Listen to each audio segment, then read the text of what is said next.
Nathan Fillion has the perfect way to solve the rookie's most glaring issue in recent years. Wait, Nathan Fillion wants Neil Patrick Harris to play a villain on the rookie. Hold up.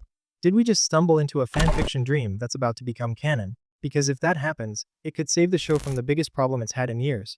And no, I'm not exaggerating. This isn't just a celebrity crossover fantasy. This is a lifeline. You know those moments when a show you love starts slipping. At first it's just a little wobble. A recycled plot here, a villain who somehow escapes jail again. But then the wobble becomes a pattern, and before you know it, the tension, the stakes, the originality, poof, gone. I've been a fan of the rookie since day one. I even defended Oscar Hutchinson's prison escapes. The first two times. I made excuses for Monica's strategic, legal moves. I told myself they're just building a bigger arc. But season after season, it's starting to feel like we're watching the same villains on a loop.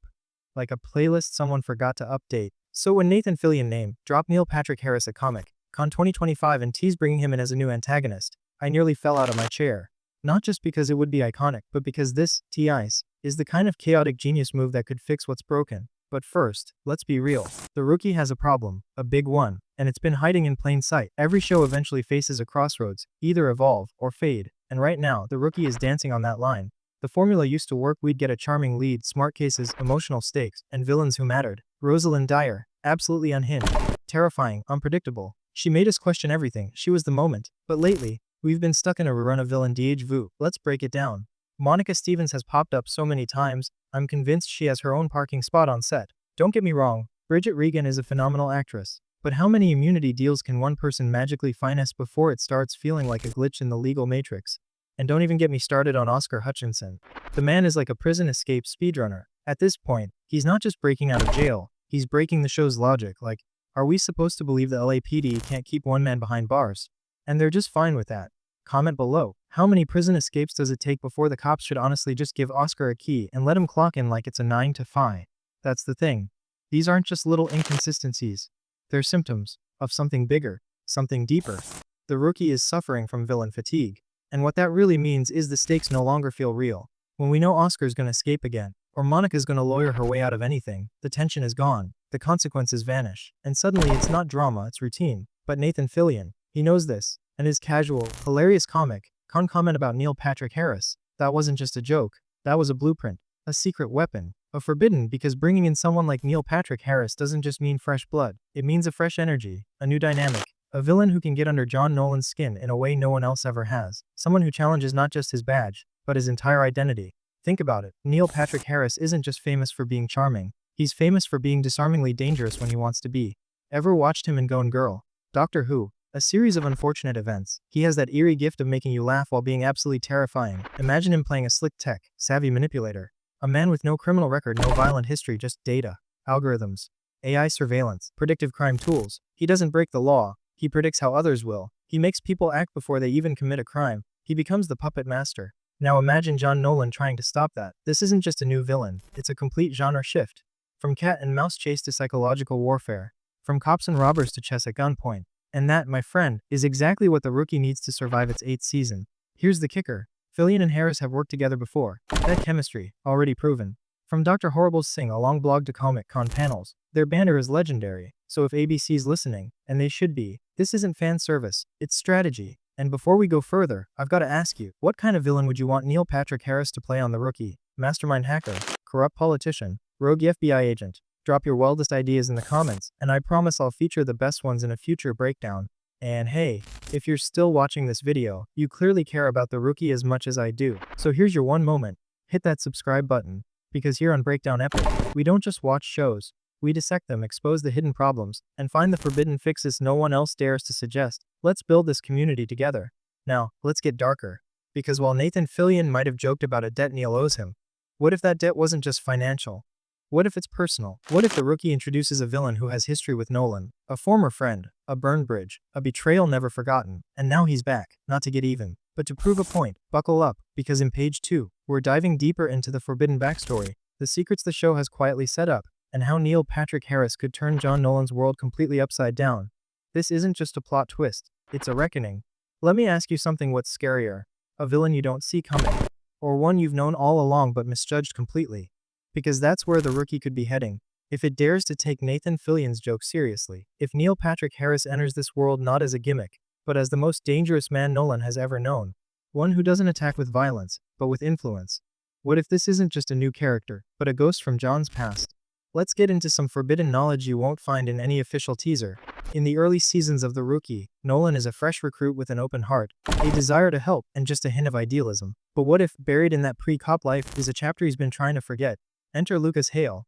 Totally made-up name, but stay with me. A brilliant college friend of John's, they built things together, not just projects, visions. A better world. Lucas wanted to hack injustice. Nolan wanted to fight it. They split. Morals, ego, maybe something deeper. And now, Lucas Hale is back. Only he's not Lucas anymore. He's something colder, smarter. He's the consultant, a crime analyst so powerful cities bid for his loyalty, and he's chosen LA. But his methods, utterly terrifying. Imagine this, he's never held a gun, never broken a law. But criminals do his bidding without ever meeting him. Judges rule in his favor without even knowing he exists. Why? Because he owns information. Every case, every cop, every weakness, every buried scandal. And for John Nolan, that includes the one thing he's kept secret from everyone since day one. Yeah, that thing.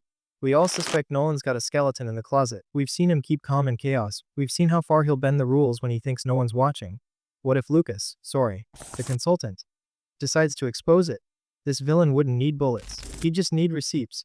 This is why casting Neil Patrick Harris in this role isn't just about fan service or celebrity stunt casting. It's about unlocking an entirely new genre inside the show. Up until now, The Rookie has done procedural, tactical, even psychological with Rosalind Dyer. But this would be corporate noir, a villain with no gang, no fingerprints, no face on any watch list, just power, information, and access. Comment below, would you rather face off against Rosalind Dyer in a basement, or the consultant in a courtroom with your entire life hacked open? Let's get real. One of the most annoying trends in long-running cop shows is the catch and release villain. We all know the trope. A criminal escapes, gets caught, escapes again, yawn. Oscar Hutchinson is charming, yes, he's become a meme. And Monica, let's just say, her immunity deal is the legal equivalent of plot armor made of vibranium. It's predictable.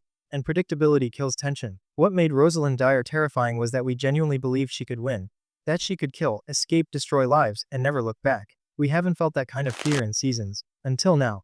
If the consultant were real, you wouldn't even know he was the villain until it was too late. He could walk into the precinct, smile at Nolan, offer him help, all while setting him up to fall, piece by piece. Here's a hypothetical. Let's say Neil Patrick Harris's character arranges for John Nolan's son, yes, his son, to be framed for a white-collar crime. No guns, no drugs, just clean digital footprints that point to embezzlement, fraud, maybe even political manipulation. The evidence, rock solid. The motive, completely fabricated. The price to clear his name. John has to betray the badge, or worse, watch someone else do it. See where I'm going with this? Suddenly, this show stops being about chases and takedowns, and becomes about morality chess, and that's what The Rookie needs.